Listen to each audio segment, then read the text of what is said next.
Halo, saya Fiska Noviantri dan pada video ini saya akan memandu Anda untuk mempelajari limit bentuk tak tentu.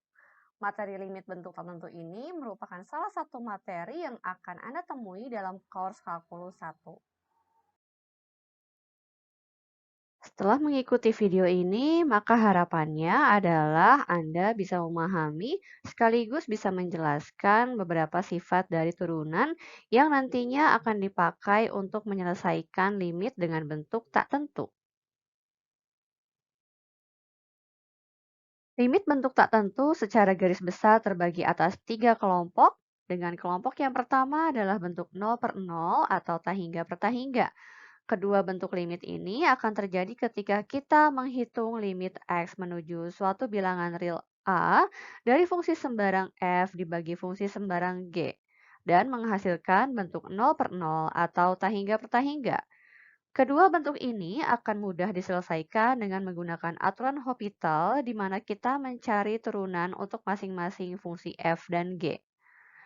Jika turunan pertama masih menghasilkan bentuk tak tentu, maka Anda boleh menurunkan f dan g sampai turunan ke n sampai bentuknya tidak lagi 0/0 atau tak hingga per tak hingga. Kelompok yang kedua adalah bentuk tak hingga minus tak hingga dan 0 dikali tak hingga. Tak hingga minus tak hingga akan terjadi ketika kita menghitung limit X menuju suatu bilangan real A dari fungsi F dikurangi dengan G. Nah, bentuk tak hingga minus tak hingga ini sebaiknya terlebih dahulu Anda ubah ke dalam bentuk 0/0. Sedangkan bentuk 0 dikali tak hingga terjadi ketika kita menghitung limit F dikali G.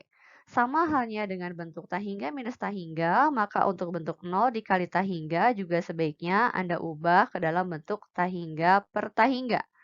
Ketika bentuknya sudah menjadi 0/0 atau tak hingga per tak hingga, maka Anda boleh menggunakan aturan Hopital kembali. Kelompok yang terakhir yaitu kelompok yang ketiga adalah bentuk pangkat. Ada tiga bentuk di sana yaitu 0/0, tak hingga pangkat 0, dan 1 pangkat tak hingga. Dan ini akan kita temui ketika kita menghitung limit X menuju A dari fungsi sembarang F dipangkatkan dengan fungsi sembarang G. Nah, bagaimana triknya agar kita bisa menggunakan aturan Hopital pada bentuk yang ketiga ini?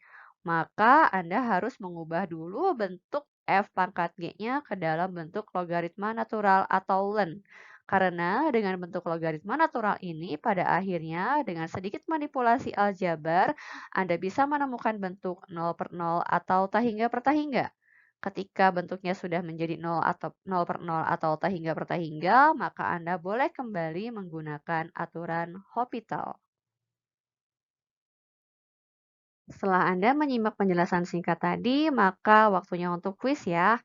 Pertanyaan pertama, dapatkah Anda menyebutkan semua bentuk limit tak tentu? Pertanyaan yang kedua, bentuk Hopital sangat membantu kita untuk memudahkan ketika mencari nilai dari limit X menuju A dari fungsi fx dibagi gx. Namun, apa saja sih syaratnya agar aturan Hopital ini dapat digunakan? Pertanyaan yang ketiga adalah, aturan Hopital mengatakan bahwa limit X menuju A dari fungsi F dibagi dengan fungsi G akan sama dengan apa ya?